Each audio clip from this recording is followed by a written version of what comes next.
It's Monday, September 9th. I'm Matt Harmon. Welcome to the Yahoo Fantasy Forecast. And it is a hell of a day to talk ball because Sunday, week one, is officially in the books. Here is how this recap is going to go every single week. Andy Behrens and I are going to recap the entire Sunday slate with the rest of the show, but I'm going to start every single show off with a Sunday night football monologue, talking about the things that I care and don't care about. One, care for one team, one don't care for the other team.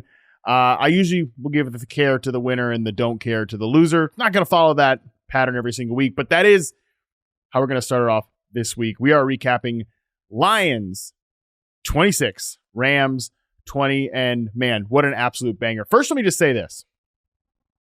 Football rocks. That game was exhilarating, and I don't want to jinx us for tomorrow on Monday night, but my God, these island games are absolutely hitting right now. Thursday night, Friday night, Sunday night, absolute bangers, just total bangers of games, and in this one included. Just let's start this off first. For the thing that we care about the fact that the Lions have multiple pitches. I think the Lions made it a little bit harder on themselves than it needed to be in this game. Detroit has matchup advantages all over that young Rams defense without Aaron Donald. You know, Amon-Ra St. Brown, Sam Laporta. Those guys weren't really involved. Felt like they were kind of playing with their food a little bit. But, man, overtime happens, and the Lions just lean into what the core of their identity was, and always has been, and they're bullies. Man, they're moving people. Penei Sewell and the boys up front are moving people in the ground game. David Montgomery, who was kind of having a quiet fantasy night before this, he absolutely puts that to bed. He carries the ball 5 times, barreled through the LA Rams defense. Teach tape style runs really jogged my brain back to that Eckler's Edge segment from last year when Austin talked about that. He just completely barreled through that, just followed his pads, kept his shoulders square, the whole deal. On the way to the game-winning touchdown, I mean, pure uncut Detroit Lions football. But prior to that extra quarter, I think we did see some new pitches from the Lions offense, and I really think we should care about that. Jahmyr Gibbs, coming off of an injury, I kind of assumed, a lot of people assumed he might be limited in his return. Instead, I thought, at least it appeared to me, that Gibbs was sort of taking an authoritative step forward in that running back room. He had 5 targets in the first 4 quarters, 11 carries, including some work at the goal line. That is a critical note here when we're talking about Jahmyr Gibbs. Montgomery finished the night, of course, that's huge, but Gibbs continues to demonstrate that he is gaining ground and as a technically sound tempo runner in the same vein as the veteran in the backfield. I look for him to continue to ascend as the season wears on and he gets healthier. So I feel really great about Jahmyr Gibbs coming off this game. But the bigger development, we have to talk about this, and I'm burying the lead a little bit here. It's in the passing game with Jameson Williams. You guys know this if you listen to the show. I talked about Jameson Williams way too much this offseason, perhaps, in profiles, articles, podcasts, way too much depth on old Jameson Williams, but that's because he was a very fascinating and kind of divisive figure, and I think what we saw in week one was a lot of what we saw, sort of the signals, reception perception showed us in those final 5 games.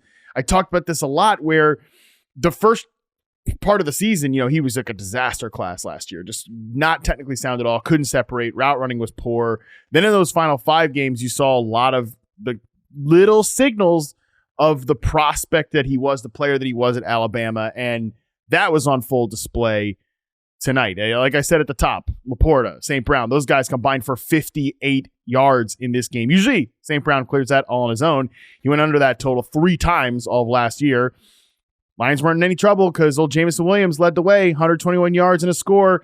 The play he had over Tre'Davious White was a complete heater. I mean, he obliterated Tre'Davious White in coverage. I had tweeted out a really good angle of it. If you haven't seen that, you can check my feed. But that wasn't the only way that Williams made his presence known. He caught 3 passes working across the formation as a layup target, produced extra yards after the catch.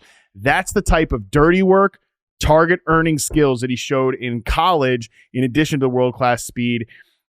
I loved him in the post-game interview for NBC, talking about, he was like literally smiling and dancing and saying that the faith of his coach and quarterback meant a lot because he's been through a lot. I thought that was a cool note. And he He was all smiles, a guy that was totally into the whole process. That conviction is what the Lions have been talking about all offseason, and it was all reaffirmed in the most critical way on Sunday night. Are we going to get this version of Jameson Williams the rest of the season? Of course, a full 17 games into the playoffs. I have no idea. I think I'm not ready to totally assume that yet. What I will say is that obviously a full-scale Williams breakout like we saw in this game, if that holds for the rest of the season, we're talking about this is going to change the complexion of distribution of work in the Lions offense. Like I said, I'm not totally there yet. Got to see more. Got to see this. Stack these performances. Stack these weeks over the course of 4 games, 5 games, etc. But even just a leap forward, him consistently being the player he was in the final 5 games that I charted at the end of last year, obviously including the playoffs as well. Even just that player, that leap forward, those skills that he showed in week 1, that brings a new and dangerous wrinkle to an already elite offensive unit. Now let's talk about the thing I don't care about. And I really don't want to care about the Rams' red flags. I'll be honest with you, dear listener, that in the late portion of the first half, I was ready to write off the 2024 Rams. They're cooked. You know, I've been saying for weeks now, if you listen to Football 301, the podcast that I do with Nate Tice and Charles McDonald, I've been saying for weeks now, especially on our NFC Wins pod, that I'm worried about the Rams. I've been calling them the most fragile ecosystem, certainly in the NFC, and the cracks were already springing, you know, on the offensive line in training camp. Puka Nacua dealing with injuries, and then those cracks were bursting open pretty much in this game. That the fragility of the Rams was threatening to end what should be a pretty promising season before we even really got going. And I mean, I don't know what to say other than Matthew Stafford and Cooper Kupp happened. I mean, Stafford should simply not have been able to function behind that offensive line. 61, the left tackle out there, I'm blanking on the name now. 61, the left tackle was, I mean, it was a nightmare back there. It was brutal for Stafford, but he consistently evaded pressure. He consistently worked to reset platform, throwing off platform, showing that mastery of arm angles that he has. Look, fantasy managers will never understand how impressive that Stafford outing was if they just look at the numbers, you know, look at the box score, look at the fantasy points. He's 6.5 yards per attempt, 1 touchdown, 85.2 pass rating. Who cares? It doesn't even come close to doing justice for that performance. It was an unbelievable game by Stafford. And of course, Cooper Kupp, 21 targets, 110 yards and a score. With Puka Nacua sidelined, it was the Stafford Kupp tunnel vision. It was straight out of the 2022 Rams nightmare playbook. But I will say this, even with all these warning flags, I still don't think this offense is going to get that bad. I don't think it'll ever, unless Stafford obviously is hurt, things continue to fall apart. I don't think it's ever going to get 2022 Rams bad. The run game is too well designed. Kyren Williams gives his team an identity. Kyren Williams taking an authoritative step in this backfield. Blake Corum, okay? Kyren Williams is still the RB1 slash punt returner. I don't even know. Who cares? Kyren Williams is the man in this backfield. I still think that grounding principle of this team is going to make it so this doesn't totally and completely fall apart. And with that in mind, with what we know from tonight, what we know from 2022, is that Kupp still has wide receiver 1 overall in his range of outcomes in a true nightmare scenario. And I really don't know that I don't really know if this is going to be that kind of nightmare. But I will say, again, what I don't care about is the red flags. Maybe I'm just looking through rose-colored glasses. And when you look through rose-colored glasses, you ignore red flags. But I'm at this point right now here at 12:30 a.m. Eastern on Monday, wanting to ignore the red flags that the Rams are giving me, and I want to chase the ceiling of this Kupp Stafford connection, because Sunday Night Football made it abundantly clear that we are in that timeline. All right, with that in mind, with that all said, let's go to the rest of the show and the great Andy Behrens as we recap the rest of Week 1's Sunday slate. Joining me now, the one and only, the man, the myth, the legend, a man rocking a hoodie. Is that a hoodie? Is it a hooded t-shirt? Either way, Week 1 has happened. Andy Behrens is in a hoodie. or a hoodie adjacent. It is certainly fall, everybody, and it's a great day to talk ball with Andy Behrens. Andy, what's going on, buddy? What a day. What a day we had. A roller coaster ride for Bears fans like myself that ended reasonably well, I think. We'll say it ended well. I mean, it ended with a win. That's good. Good, like fun, odd day of some really bad football played, some occasional really thrilling football played, but let's talk about it.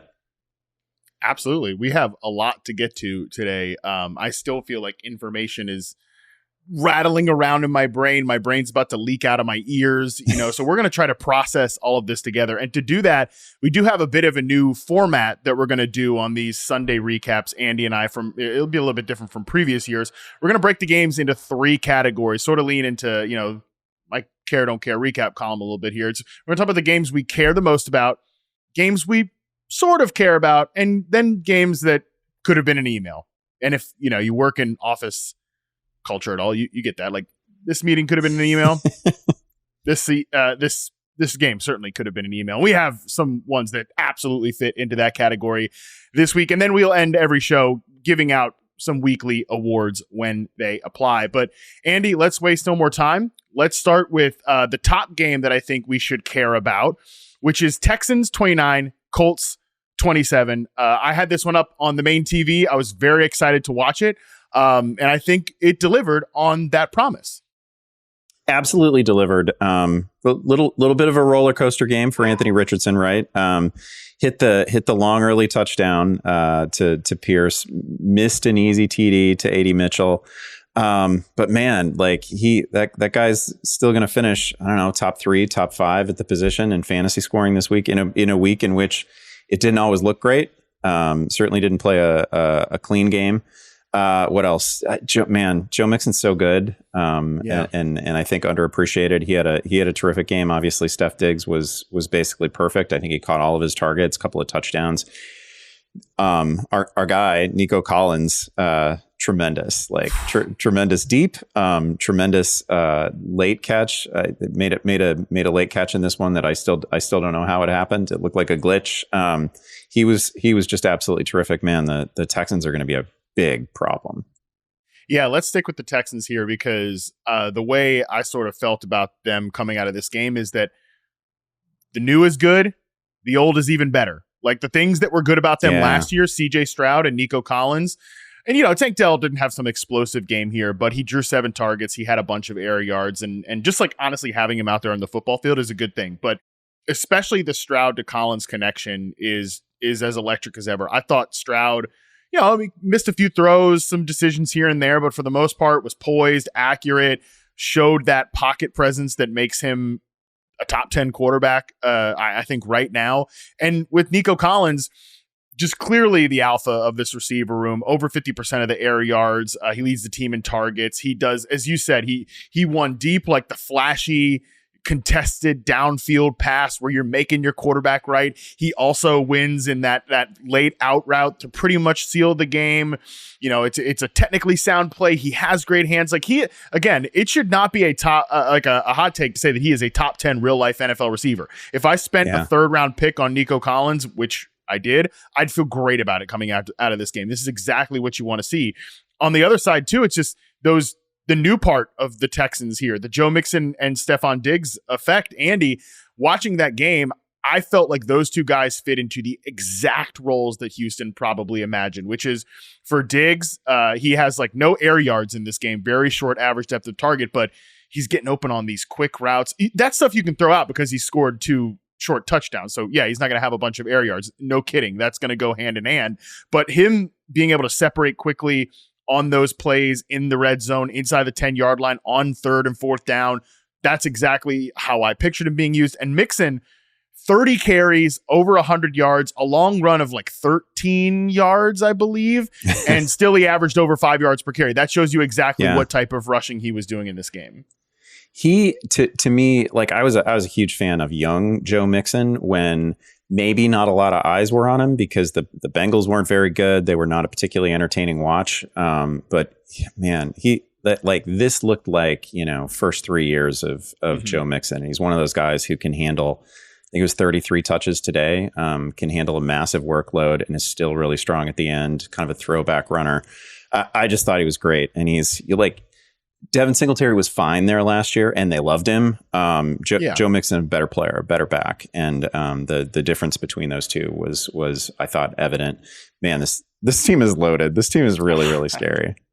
I know they're going to be fun all year. Again, if I had spent a draft pick on basically any one of these Texans players, I'd feel really good coming out of this game. Yeah, Mixon, I don't want to say he was a surprise to me, but just that type of authoritative entrance into the 2024 season, I think he's going to end up, if this type of usage holds, I think he's going to end up outproducing a lot of backs, like younger, flashier backs that went ahead of him. And that's just a guy who's still certainly not... I mean, he's still pretty much, he looked like he was in the prime of his career to me today. It sounds like you agree too. A guy who's still in the prime of his career, playing on a good offense. He's going to touch the ball 30 plus times, or he has that in his range of outcomes. Yeah, it's probably going to be a running back one in fantasy football. To spin it back to the Colts before we move on, anything you wanted to see from Anthony Richardson for like confirmation bias purposes, you basically got it today. Yep. Averages over 11 yards per attempt, completes under 50%.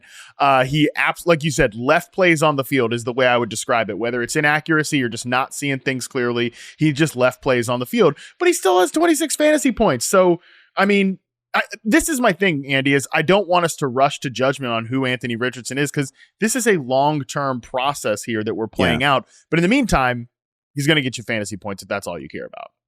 Yeah, it was a game that was very much like his preseason, right? Where whatever story you'd told yourself about Anthony Richardson, you had absolute confirmation of it. The thing, and listen, this was not, obviously Bears Titans was my primary game, but I felt like almost every time I checked in on this game, someone was falling. It wasn't quite as bad as Packers Eagles in Brazil, but there was a turf issue in Indianapolis, and I think we're lucky that all the key players came out of this thing uninjured, because that was wild. People were on skates. Stroud fell a couple times, just like on his dropbacks. Mitchell fell on a break, right? Like, it's just that was a rough look. Yeah, the interception, Kylan Granson kind of stumbled a little bit in his route, and then Houston defender just picks it off there from Anthony Richardson. I would say the one thing that I'm like adjusting after this game is Alec Pierce was sort of discussed as if he was just a worthless NFL player, which I didn't have like a strong take on Alec Pierce coming into the season, but he did have a good prospect I don't want to say good prospect profile and reception perception, but showed that he could have some use as a deep threat and a very limited route tree, but very much in the sacrificial X receiver bucket of players.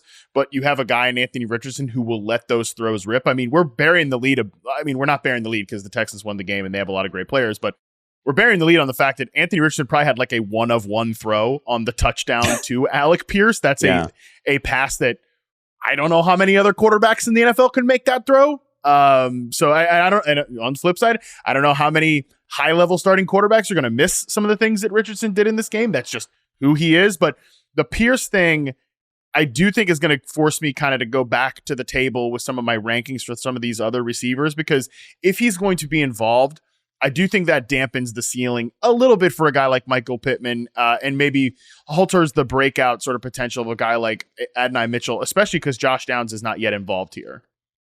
Yeah, I don't know exactly what it's going to look like when Josh Downs is involved, and I expect that'll hit Mitchell immediately. Not a lot of targets for anyone in this game. Pittman saw 8, didn't do that much with him. And then, Pierce becomes an immediate problem for me because I write the pickups column, right? Like, what do you do? 3 targets, but 125 yards at a touchdown. I have to mention it, right? People are going to be adding him, but the use. I mean, it's probably going to be 3 targets a week, 3-4 targets a week. It's not going to be a lot more than that, but the fact that Richardson can actually reach him anywhere on the field matters. It matters a lot. The fact that he's willing to pull the trigger on those throws matters a lot. I can't, it's too late to like go draft a bunch of best ball teams in all likelihood, but he's such a perfect player for that sort of format where I don't have to guess on where and when Alec Pierce goes off. But yeah, I imagine there'll be 2 more of these games for Alec Pierce rest of season. Yeah, and Mitchell was probably the guy that if I was just watching the broadcast, and I did watch most of this game, if I would say that one person was the biggest victim of things left on the field or misses by Anthony Richardson, it would be Adonai Mitchell. So he'll have these games too. I think that's the thing, is that all these Colts receivers are going to have their moments, but it might be difficult to pinpoint when they come. Okay, let's move on to the next game here that we care about, which is Cardinals 28, Bills 34. The Bills, we're kind of on the ropes a little bit in the first half and then just kind of became the Bills, Andy. And I saw you post about this, and I kind of want to start with the Bills side of this before moving to the frisky Arizona Cardinals. I saw you say, today was a good reminder that Josh Allen can indeed be the QB1 without having a top 40 fantasy wide receiver. Yeah, I mean, I thought there was going to be a clear right answer in this receiving core, and that guy was going to emerge in the first few weeks of the season. I feel like I talked about it all week, and then they threw the ball 23 times, 23 pass attempts. No one saw more than 5 targets. 10 different players were targeted on those 23 attempts. They threw the ball 5 times in the first half. To 5 different players, and it didn't matter. Josh Allen's going to finish as the QB1, right? Because he takes the goal line work, because he's a brilliant runner who runs through contact at the goal line like a wild man, and he still managed a couple of touchdown passes because, again, he's Josh Allen. I don't 23 passes if that's actually a plan. If they actually settle in as a team that is throwing the ball fewer than 30 times a game, which I wouldn't think you would do with Josh Allen, but that would become problematic over time. But this was definitely a reminder that there is an actual real path for Josh Allen to be the QB1 without any of his receivers being, a must start player. I just thought that we would at the end of either this week, next week, we'd be looking at either Dalton Kincaid or Khalil Shakir as somebody who was like, oh yeah, I got to park him in my lineup the rest of the year. I'm never taking that guy out. That guy's a pet player for Josh Allen. And Shakir was good. Kincaid was really quiet. Dawson Knox would have been the tight end to roster in this one. Wild though. 23 passes to 10 different guys is really something. Yeah, it was something. It was definitely a reminder, because this is a game, not that they did not control this game, right? They were trailing for large sections. Arizona was so good early. Yeah. They were so good. They were so good early. And, defensively, that's the area of weakness for this team. And I thought there were moments again in the first couple of quarters where the defense held this offense at bay. It was just a reminder, like you said, kind of the harken back to the conversation I had with Nate Tice last week on the Fantasy Film Room when he talked about the Bills' run game. This sort of moved into being the core identity of their operation last year. And to see in a game where, like I said, they were not controlling, this was negative game script. Josh Allen throws 23 passes to James Cook. He didn't have some explosive fantasy game, but he carried the ball 19 times for 71 yards and still chipped in 3 catches, 10.7 yards per reception. He's someone I'd feel pretty good about if I drafted him, even though he didn't have some crazy big performance. But yeah, I just want to kind of circle back on the receivers as well. I don't really know if I want to have a long Dalton Kincaid conversation here, Andy, because I can guarantee you he will be one of the most submitted players when we do the People's Panic meter with Dalton on tomorrow's episode. So again, we'll details on that at the end of the episode as to how to submit. But for the wide receivers, I got kind of what I expected here, which is Curtis Samuel ran a route on 30% of the dropbacks, according to Dwayne McFarland from Fantasy Life. He was getting broken back in after a turf toe injury. It's no surprise he's starting a little slower. Matt Collins played on 67%, ran around 67% of the dropbacks. Not surprising. I told you that was going to happen. Hopefully it didn't bother you when Matt Collins scored that touchdown. The one surprise was that Keon Coleman ran around on 90% of the dropbacks and had a 22% target share. That was pretty encouraging to see for Keon Coleman. Yeah, no, I think you can feel relatively good if he was if you drafted him late as a sleeper, you can tell yourself a little story. If you drafted Shakir again late as a sleeper, you can tell yourself a story. It's funny, we talked about Matt Collins a couple times on Fantasy Football Live on Sunday morning, and it was kind of jokey, but also kind of not. Coaches love that guy. He's a total pro. Of course he was going to factor into this somehow, and he's going to play just enough to muck things up a little bit in this receiving core, and you're never going to be able to pull the trigger on actually starting him. So it's a problem, but man, Josh Allen, apparently again, one of the absolute right answers in fantasy football.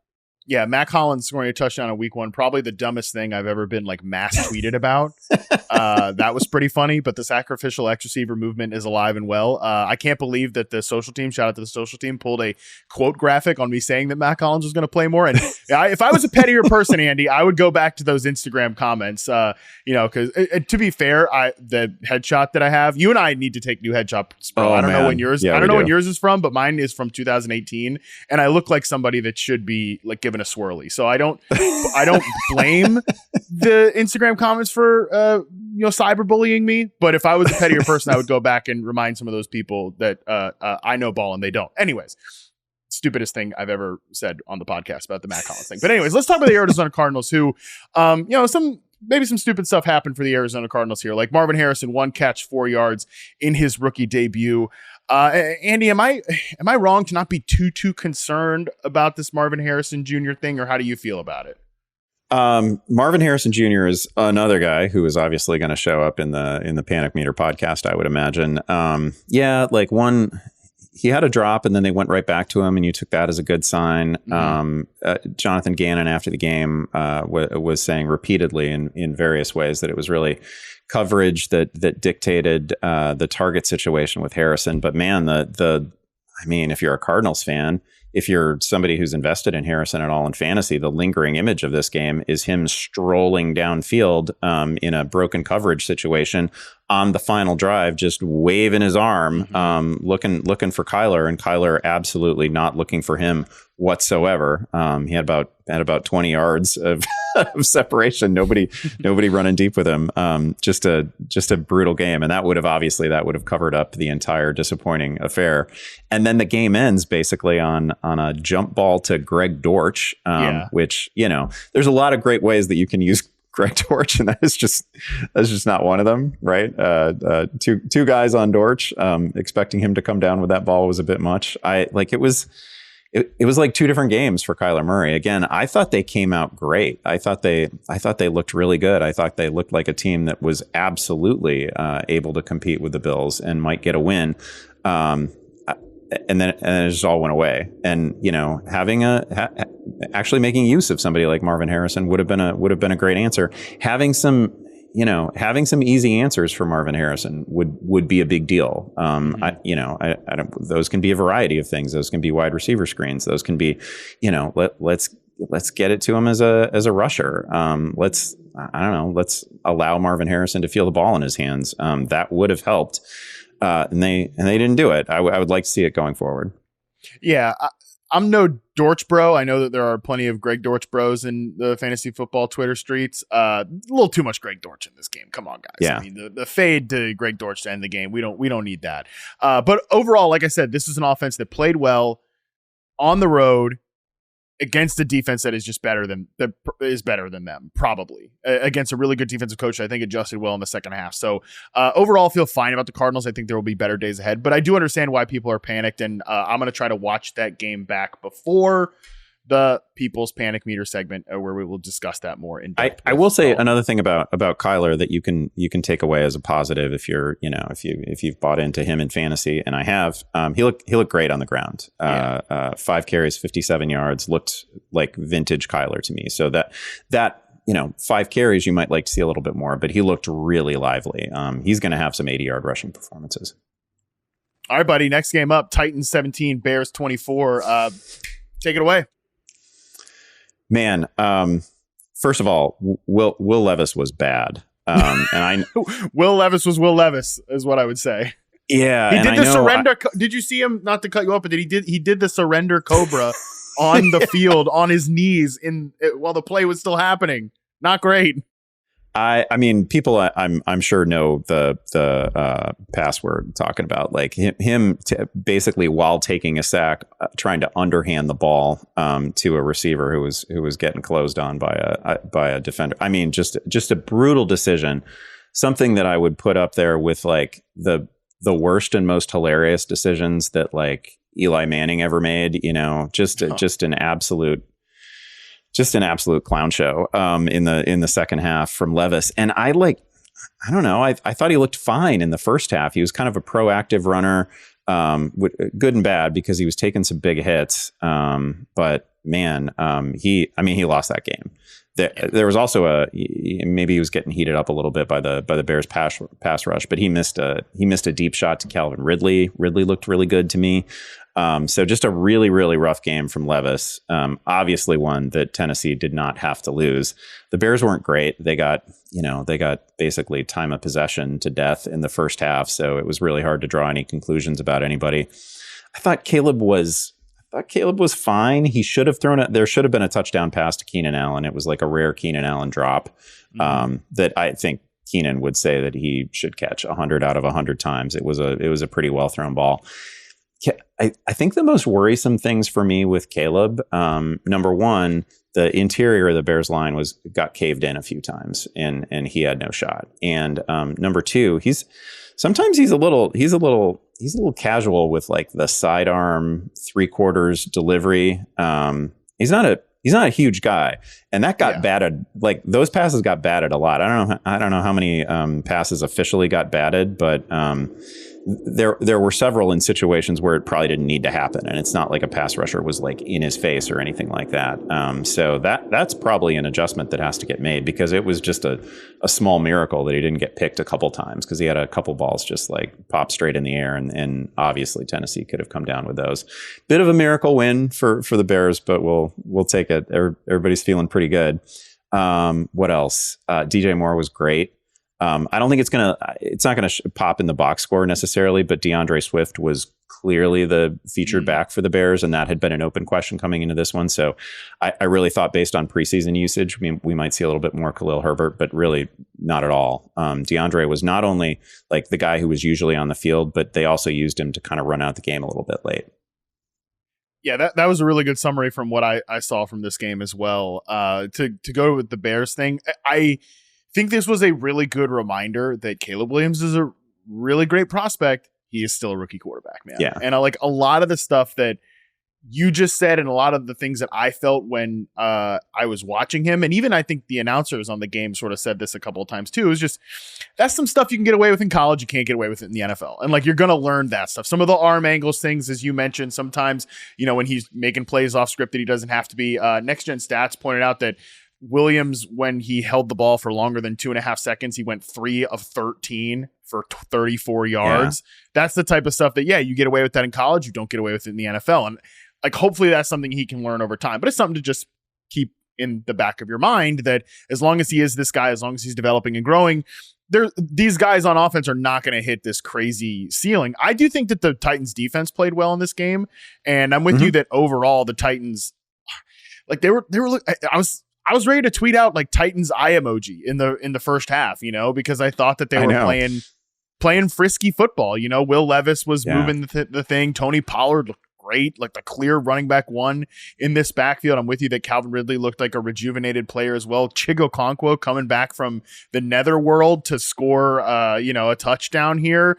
And then in the second half, it's just Will Levis is Will Levis. Again, from Next Gen Stats here, he was under pressure on 47.4% of his dropbacks. That was an issue last year. It was an issue here. And as long as that happens, I don't think we're going to get steady quarterback play out of Will Levis. Yeah, he was really brutal, and that was obviously not just a winnable game, but like I don't know what their expected outcome was at various points in that game, but it's crazy the Bears came away with that win, and they don't do it without Will Levis throwing probably the worst pick six we're going to see maybe all year. Just an unbelievable decision. I should have also mentioned like the other thing that Caleb just can't do and can't, that it worked a couple times in the preseason, but like he took a sack that went for a 19-yard loss. Yes. Where like he did the thing where like he turns his back to the line of scrimmage, which you better be Cam Newton. You better be Mike Vick if you're like routinely turning your back to the line of scrimmage and running sideways, right? He did that, took a huge loss that was a real drive killer and a momentum killer. So they can't things like that just have to end. Final note on this game, Keenan Allen dealing with a little bit of a heel injury, saw a team high 11 targets in this one. If he misses any time or, this just persists, I don't think it was certainly like I'm with you. That was very on par. That Keenan Allen drop was very much on par with the one he had with the Chargers last year against the Packers in the end zone that just like, He should catch that 100 times out of 100, and he just didn't there. That was very much like this one today. Rome Odunze played basically as much as DJ Moore and Keenan Allen. So if Keenan Allen has to miss any time, Rome would obviously be the direct pickup. Final game that we care about here, Andy Behrens, that we really care about. Steelers 18, Falcons 10. Put the Steelers aside for a second. We'll get to your boy Justin Fields and the Steelers here in just a second. Man, I want to come on this show, Andy, and be like, hey, it's 1 week, really good defense. Remember, this is new, okay? New head coach, new quarterback, new play caller. A lot of new things coming together here. That's what I want to say. I want to feel that way about the Atlanta Falcons. And yet, Andy Behrens, I am coming away from week 1 Atlanta Falcons football about as discouraged as I possibly could be. Can you talk me down on this one at all? I don't know if I can talk you down on it exactly. I mean, this comes down to how quickly Kirk Cousins can be, like, whatever you think the ceiling is for Kirk Cousins this season. How quickly do we get there? Because he really looked like a guy on a new team coming off a significant injury and a long layoff, who we hadn't seen in the preseason, right? Like all of it. He was just a beat slow on a lot of stuff. And again, you credit the Steelers, and the Steelers have a way of winning these games. I get it.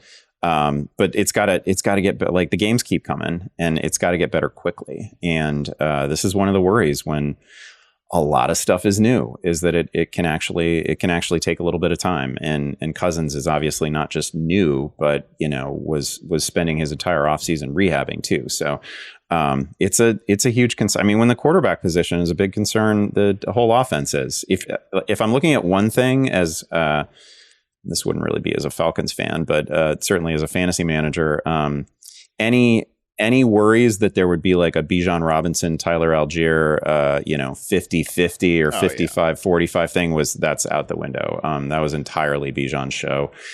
In a game where he was actually relatively quiet, he still finishes with over 100 scrimmage yards. So he was great.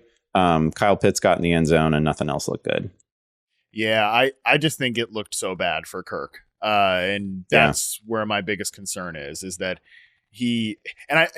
I know I said this at least once on this show that, and I gave a shout out to Greg Rosenthal and Ollie Conley for doing a really good episode on this on NFL Daily, where they just sort of posed the question of, what if the bad Kirk Cousins showed up? Because I think we forget that Kirk Cousins' season-long stats always look like about the same guy, and the journey to get there is never very smooth. And maybe that's like the answer to our problem here, Andy, is this, like, right now we're in the bad Kirk Cousins zone, but in a couple of weeks he'll settle in, and then he'll have a great 4-game stretch. That would not be shocking as to if Kirk did that. Now, I think it would be a bit of a sober reminder that we probably drafted all these Falcons players at their peak, and like what's going to happen during the good Kirk stretch. That is maybe a sobering reminder of that. But the things that just had me really concerned was how uncomfortable he looked. Like you said, beat slow, making bad decisions, forcing things. And the fact that this offense, again, according to Next Gen Stats, used pistol the majority of their offensive plays, 55%, never used play action, never took a single snap under center, or took just one snap under center in this game. Part of the selling point of this is, Kirk has played in this offense. Kirk has played in this offense. That's not really the offense that Kirk has played in the vast majority of his career. That's what they did with the Rams last year, where this coaching staff comes from. But now if you're telling me there's another adjustment process, and maybe this is all to adjust to Kirk and post Achilles and all that, maybe. Bottom line, Andy, I just would have loved for you there not to be 1,000 Michael Penix tweets on Sunday. That would have been a better outcome than what we got. Yeah, Ray McLeod leading the team in targets was not. That was just not on the card for me. That's not really something that I saw coming. 3 targets for Drake London, not great. Kyle Pitts, 3 targets, not great. And again, Kirk. Yeah, I don't like. Again, I want to credit Pittsburgh too. Pittsburgh, a good team. The defense is playing. They're well paid. They have some stars. But it just looked a little bit of slow processing and a little bit of, more than rust. I guess the concern is that it's more than rust, right? That's what we're saying, that it's combination of injury and time off and age and man, can he actually get back to being the Kirk Cousins that we saw when he got hurt? Because that guy was going to throw for like 4,800 yards, 5,000 yards. So I'd still be hopeful, and I do still like the skill talent here. But man, some rough decisions and some really slow decisions. Yeah, they play the Eagles next week, and they're going to need to score some points against the Eagles if they want to win that game. 10 is not going to cut it. 10 didn't cut it in this because the Steelers scored 18. Andy, Steelers were about what I expected in this one. George Pickens dominated the target tree. He had 75% of the team air yards. I really actually love the way he was used. He was exclusively used on outside the numbers targets. That was great to see. Like, his next gen route chart looks exactly what you want to see George Pickens doing. So I thought that was encouraging. It also maps really well with Justin Fields, who was Justin Fields in this one. He just, that was about what I expected. It was rocky. There were some questionable moments in the pocket, but when he found Pickens, he could get the ball down the field to him. They used a ton of play action in this one. It was, like I said, about what I expected. And it was sort of weird, this quarterback situation this week. Russell Wilson literally was lurking around in the game in full pads, which just kind of cracked me up, but not a surprising development. So I expect Fields to probably I would guess that Fields keeps the job after this. They get a win and play in the identity that I imagine that they want to play all year. Yeah, I've been thinking about that. I don't know that Fields played well enough to, force anyone's hand and take the job. He was fine. Obviously led, 6 scoring drives, all of which resulted in field goals. But the box score isn't bad for him, right? Only 2 sacks for Justin Fields is a positive. Even though he only attempted 23 passes, like, only 2 sacks for Justin Fields is a positive. Not giving the ball away for Justin Fields is a positive. And man, you are so right about the what they asked George Pickens to do, which is just perfect for the player that he currently is and has been to this point in his career. And you tweeted out the route chart from him. That is ideal usage, I think, for George Pickens. And it suits both his game and I think Russell Wilson's game, but certainly suits Justin Fields' game. Like, that is, if we're just asking Justin Fields to do that, it's wheelhouse stuff for him. So it was good. I don't know if this is Justin Fields' job moving forward. He's the more interesting answer, fantasy wise. Justin Fields is the guy who can definitely any game run for 80 yards. So that gives him a very high fantasy floor, especially if he's not turning the ball over. So he was, I'm not going to say that he was like the most fun version of Justin Fields that we've seen, but it was good enough. Yeah, it was good enough. I just think what he gives him in the run game maybe is enough for them to pause and thinking about going back to Russell Wilson, who they clearly have some loyalty to. That is for damn sure. Okay. Only offensive captain on the team, Russell Wilson. Indeed. Only offensive captain. Very fascinating. Okay, let's take a quick break. When we come back, we'll get to the games we sort of care about right after this. All right, Andy, we are back. Let's talk through Jaguars 17, Dolphins 20. The Dolphins get this win, even though it didn't look like for a long time they were going to get this win after a very eventful day for 2 of their players who were put in handcuffs this morning, in Tyreek Hill and Calais Campbell. Think what you want about Tyreek Hill and all that he's done in his life. Calais Campbell, what are we doing here? Calais Campbell's one of the nicest NFL players on earth. He's like one of the sweetest players in the league. So, what the hell is going on there? But on the field, the Dolphins weren't able to get out of this thing pretty unscathed. And I think from a fantasy perspective, Andy, the fact that the target tree was basically Hill, Waddle, and Achane, and that's it, that has to make you feel pretty good.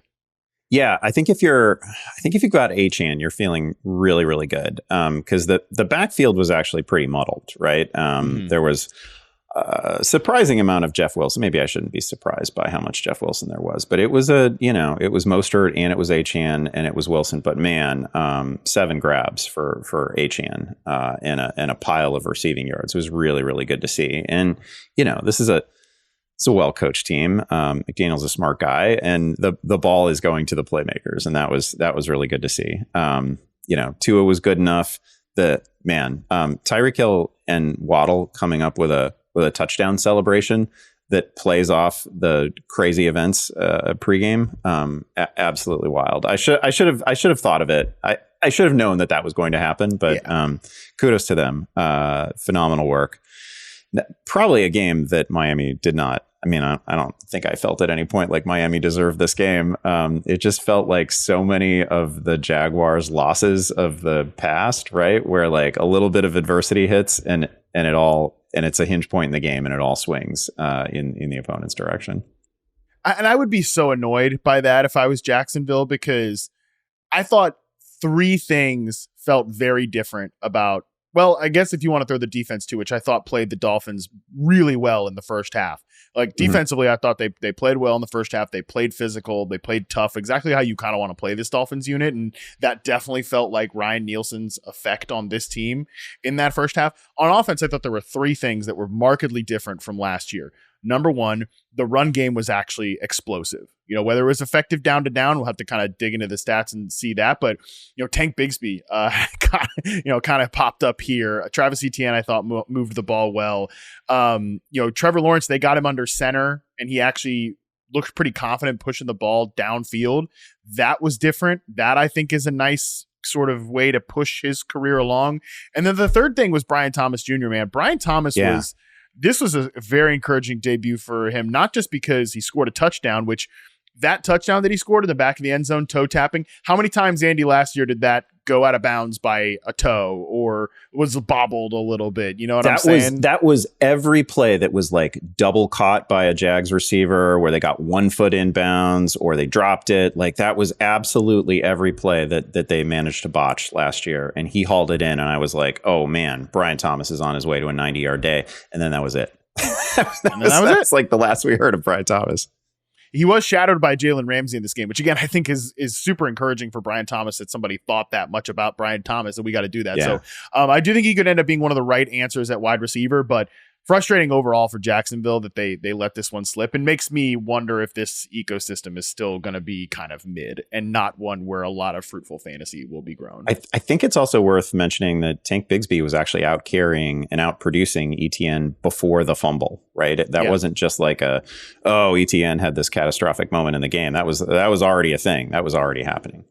Next game up here, Vikings 28, Giants 6. You could argue that this should be this game should have been an email. I think you could certainly make that argument. But, I just wanted to say, I got to give Sam Darnold his flowers. He played okay. He had his moments in this game. He's going to have his moments this year, folks. Like I've done the whole Sam Darnold oligarch thing on Football 301 and a bunch of shows like that. I'm not stupid. Like Sam Darnold's going to have his moments. He's also going to throw picks. He's going to do some silly stuff here. But I thought this was instructive that Darnold played well, that Aaron Jones played well. And on the other side, Andy, oh man, I mean, about as bad as it gets for old Daniel Jones. And the class, and I say this lovingly to you guys, you Malik Neighbors drafters, I've done this before. Okay. I've done the Cope thing of, the quarterback play's not going to be good, but at least he's going to get all the targets. And you come out of week 1 and Malik Neighbors has 5 catches for 66 yards on 7 targets, and Wan'Dale Robinson has 12 targets. Like, again, some weird stuff can happen when you got bad quarterbacks out there.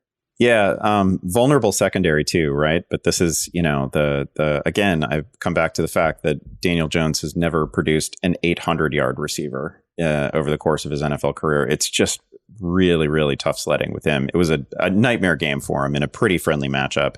And like, it's a joke, but it's not. Like, we got to be talking about Drew Lock pretty soon. I mean, how much worse would Drew Lock be than what we saw today? Yeah, and like when/if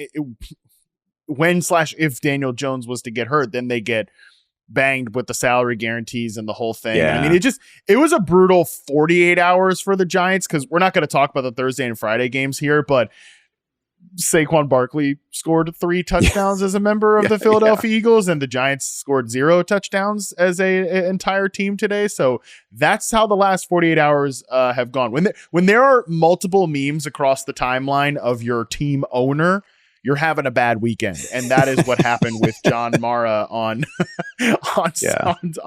Friday. 48 hours, by the way. I don't even know what freaking day it is. Obviously, Friday was longer than 48 hours ago. That's this type of spot I'm in. That's the type of spot Daniel Jones is in. But yeah, otherwise for the Vikings, we'll see how long the Sam Darnold thing can stay on the tracks, because that's a very beatable secondary, if not opposing front four, but a beatable secondary that the New York Giants bring to the table. Jordan Addison dealing with an ankle injury. We'll keep an eye on his status going forward. Let's move to the next game that we sort of care about here, Andy. Seahawks 26, Broncos 20. Bo Nix was Bo Nix. Super short stuff. Not a lot to say there. But I did think that the Seahawks offense looked competent, looked even intimidating at times. And unfortunately, the real story of the game was Ken Walker, 20 carries, over 100 yards and a touchdown. He also chipped in a couple of catches as well. Zach Charbonnet also scored as a receiver, but I thought he looked great in this game. Unfortunately, he was dealing with an ab injury in this one as well. Yeah, he looked fantastic. I think he had a touchdown taken off the board, negated by penalty, right? Like he looked great. And he looked great in maybe a slightly different way than he's always looked great. Like I always think of Kenneth Walker as like just sort of a big game hunting, play for the home run kind of guy. But I thought really decisive, really tough. It was a great game. So obviously you hope that he's okay coming out of it. Charbonnet showed a little bit toward the end. I thought Geno had a better game than the stats actually suggest. I thought he was fine. It was great was your guy, Tyler Lockett. Huge, basically game clinching catch late in this one. I thought he was excellent after an offseason in which we were like, oh man, is he even going to play in week one? This guy's always hurt. JSN is coming for his job. Well, Tyler Lockett's a great player.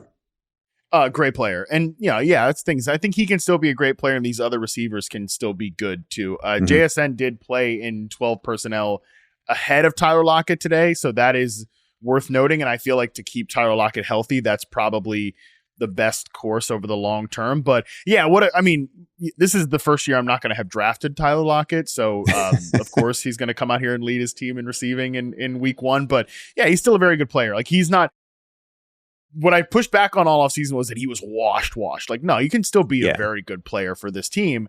And, because of that, I do think like Metcalf's ceiling is going to be lower and JSN's not going to go to the moon. But I'm with you. The fact that Geno, I think, played really well in this game is encouraging moving forward. Do you have anything to say about the Denver Broncos and Bo Nix and his 3.3 yards per attempt? Yeah, 3.3 YPA is really something.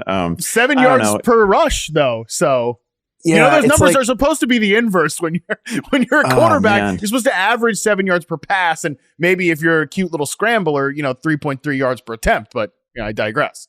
He threw like the second pick that he threw was just really brutal. Like it just had no chance into three defenders. So that was really rough. But obviously most of his day was not a bunch of downfield attempts. You saw the rushing upside a little bit. I mean, he's really only a guy that we're going to be talking about in Superflex. Up and down day, but way more down than up. Let's move to the next game here. We've got Raiders 10, Chargers 22.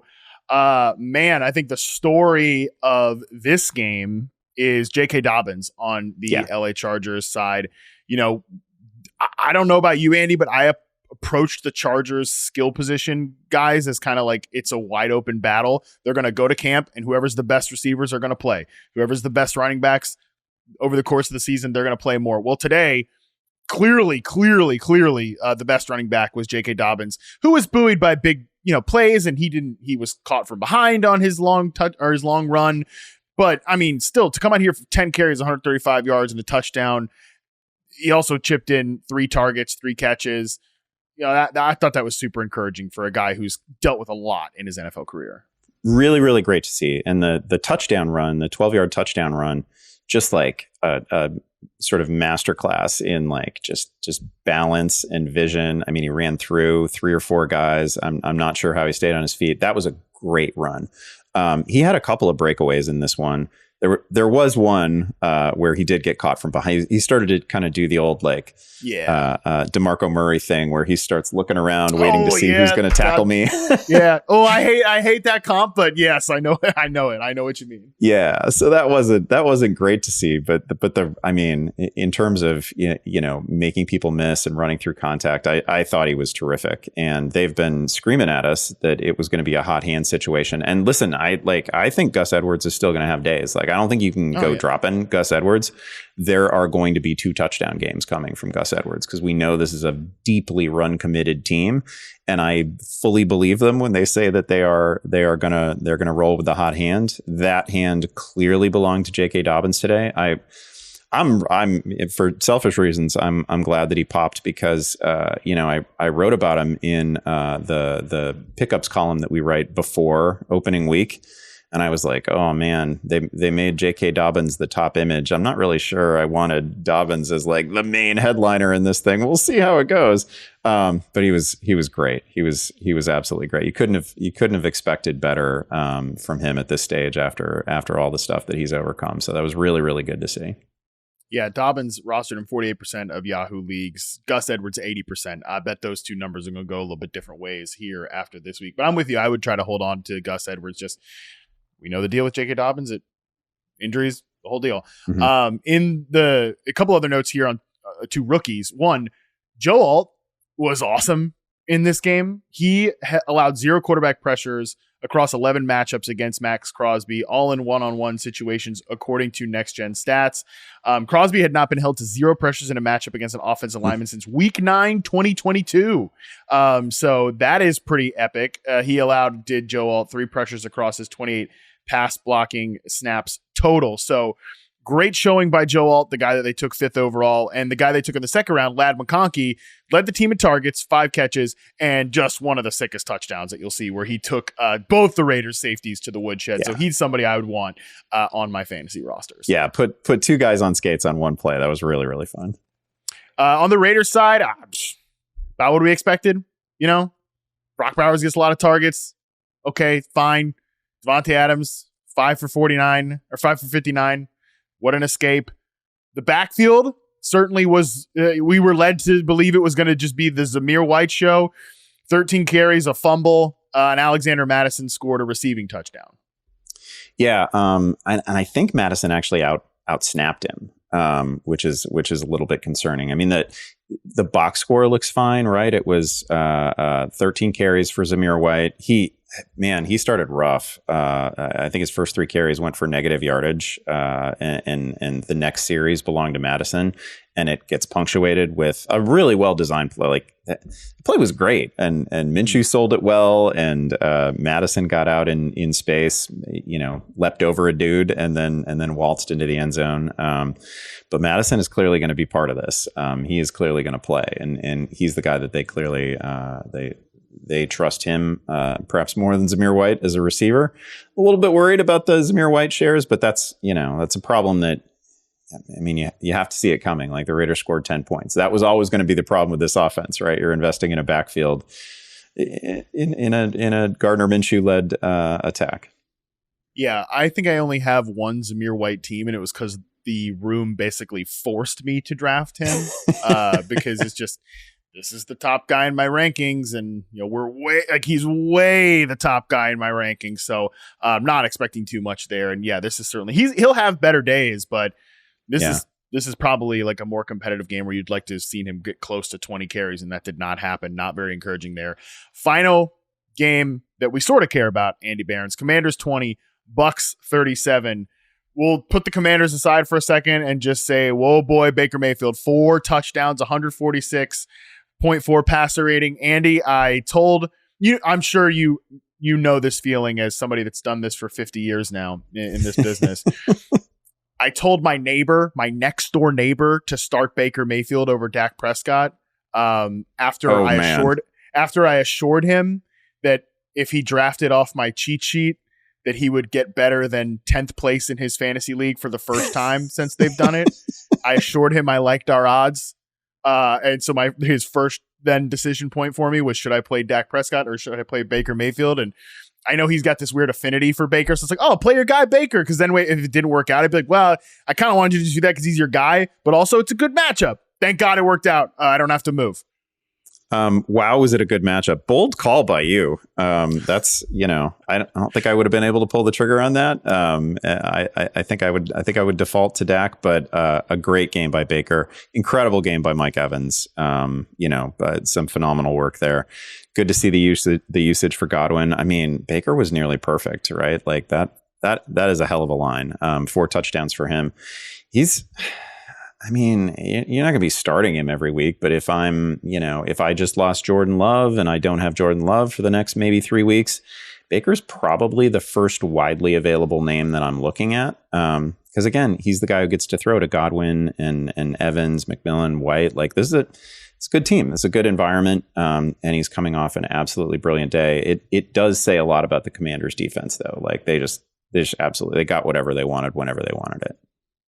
It definitely says a lot about the Commanders' defense. I just thought it was encouraging that this is an offensive, transition, new coordinator, the whole thing, and Bucky Irving gave him a dimension on the ground. That's obviously a hot hand situation that we need to keep an eye on. 2.1 yards per carry for Rachaad White, 6.9 for Bucky Irving. I know that doesn't tell the whole story. Rachaad White was awesome as a receiver, but just something to keep in mind that Irving could at least give him something as a rusher, which they need. I just thought that was encouraging. First game with Liam Cohen, and basically Baker comes out and pitches it almost perfect. The offensive line looked better. Jalen McMillan gets a touchdown in here. Chris Godwin usage was great. It's never going to be this perfect probably again for the Bucs all season, but I thought that was really encouraging. But like you said, it says a lot about the Commanders' defense. And for as much as the Commanders' defense was problematic, I think the offense was almost worse. Like, yes, Jaden Daniels got 88 carries, 2 touchdowns as a fantasy quarterback. Great. I have 0.0 faith that this offense is going to be an above average unit at any point this season. Terry McLaurin stuck on one side of the field. No layups, nothing like that. And Jaden Daniels is then the rest of this depth chart is just, it's rough. So I don't really know what to say. I have nothing positive to say about the Commanders' offense. I thought Eckler looked kind of frisky. He took some shots. He took some huge shots in this one. Obviously, I thought Jaden Daniels looked fun as a fantasy weapon, and he's obviously he's a wonderful rushing threat. He can't, when he gives himself up, he can't somersault. Like this has gotta that's wild. I think his helmet came off twice in this game. Yeah. Like that's gotta change. I would be a little bit, if I, again, anywhere that I have him in fantasy, I feel fine about it. Great rushing threat. Didn't, no serious negative plays as a passer today, but man, he can't, I don't know how you make it through a full season playing, just being that willing to sacrifice your body. I don't know how you make it through a full year. Yeah. Like I said, I just didn't, you could preseason. They didn't show much. They're not tipping their hand. Looked like a Cliff Kingsbury offense in the preseason. Looked like a Cliff Kingsbury offense in week 1. Don't feel that great about that. So, Terry McLaurin's a guy who's going to drop down my rankings a little bit for sure after this one. But let's take one final break. When we come back, talk about the games that probably could have been an email. And I also am learning in this new format that I need to be stricter about which games could have been an email, because there are a few of those that we talked through. At least one for sure, that Vikings Giants one that probably could have been an email. Let's take a quick break. We'll be right back after this. All right, Andy, these games could have been an email. Cowboys 33, Browns 17. Write me the email about this game. Not a particularly competitive game. Deshaun Watson he was terrible. I mean, it was terrible in many of the same ways that he's been terrible each of the last couple of years. I don't know how it gets better for Cleveland. Spoiler alert, it doesn't get better for Cleveland. I realize tough defense. They didn't have both their starting tackles, but the way they talked about Deshaun Watson in this game this was Tom Brady's first game announcing. It was rough. It was very indicative of the entire experience of watching this game. It was bad. I don't really know what else to say. Like, you could feel free to make as many excuses as you want. You've been doing it now for over 2 years in Cleveland. Continue away. Yeah. They put up the graphic of all other quarterbacks with Kevin Stefanski and Deshaun Watson, and I just don't even know what to say in response to that at this point. So if you got anything out of Browns players in this one, you came away pretty lucky. On the Cowboys side, the only thing we're writing in the email here is Zeke looked all right. And Jake Ferguson is getting an MRI on his knee. He wasn't on crutches, but that looked like a pretty scary knee injury there. Yeah, didn't look great, and it basically happened when he planted. That's not anything you like to see. So you worry for Ferguson. Zeke looked good. Brandon Cooks found the end zone again. That guy, he didn't have huge games in the second half last season, but he actually, if you look at the back half of his season, he was a wide receiver too for fantasy, and he scored almost every week, and he did it again. Next game up that could have been an email: Patriots 16, Bengals 10. I'll start our email on this one, Andy. Dear September Bengals, get your together. I am, to whom it may concern, everybody. Yeah. We are very concerned about September Cincinnati Bengals. It is pathetic now at this point that this team finds a way to start slow somehow every year. Typically, Andy, we blame it on, Joe Burrow's health, the offensive line. This year, I guess the excuse is, well, there's no T. Higgins and Jamar Chase is coming off a contract holdout / food poisoning. Chase said in this game, it wasn't his fault that he didn't get the ball. He said, you can ask the coaching staff. He was on the field for 85% of the plays. And again, the first thing he said why didn't you get the ball more out? You can ask the coaching staff. Tell me what that means. Maybe the other NFL players or the other receivers are just not NFL quality, but Burrow, per Next Gen Stats, was only pressured on 6 of 35 dropbacks. So it wasn't the typical, wow, they can't protect Joe Burrow. I mean, it's just, look, I think the Patriots are going to be better than like the laughable exercise that some people think they're going to be. But you can't come out here and lose to they had complete control. The Patriots had complete control of this game the entire way through. That's rough for Cincinnati. Signed, Matt. They also had complete control in a game in which they only scored 16 points, right? But it didn't feel particularly close, and Cincinnati didn't feel threatening, and they freaking had Jamar Chase. And to your point, like he played nearly the whole damn game, and was not much of a factor. Kind of a shocking result, really. And I'm sure it took a zillion people out in Survivor. It should have. It was an improbable result, but. Man, you're just so right. They can't keep beginning seasons this way. It was brutal. Yeah, me. If you can't tell by how upset I am, me. I'm one of the people that went down in Survivor. Shout out to Ramondre. Ramondre was really good. Ramondre had, yes. I don't know, at least half the touches for the Patriots. He was excellent. 25 rushes, 3 catches on 3 targets. Yeah, even if I lost in Survivor, I'm a sneaky winner here because, as I said on the podcast last week to Nate Tice, when we talked about the Patriots running game, again, Nate Tice, Fantasy Film Room, is absolutely dominating right now. 25 carries, 120 yards, and touchdown. I drafted a suspicious amount of Ramondre Stevenson, and he was another guy that just nobody seemed to want to touch. So fingers crossed that keeps up for the rest of the year. You know what else is going to keep up, Andy? The absolute misery of the Carolina Panthers. Our final game that could have been an email. Panthers 10, Saints 47. Here's my email on this one. Dear Matt Harmon, comma, I know you were higher on the Saints offense than maybe any other, I'm gonna say rational person on planet Earth, because I'm not sure if you're a rational person, but most normal human beings with an operating brain, you were higher than the Saints offense. Weirdly, take nothing from this. This is just the Panthers. Here's a more interesting prompt. Self, is it more Jover for the Browns or is it more Jover for the Bengals?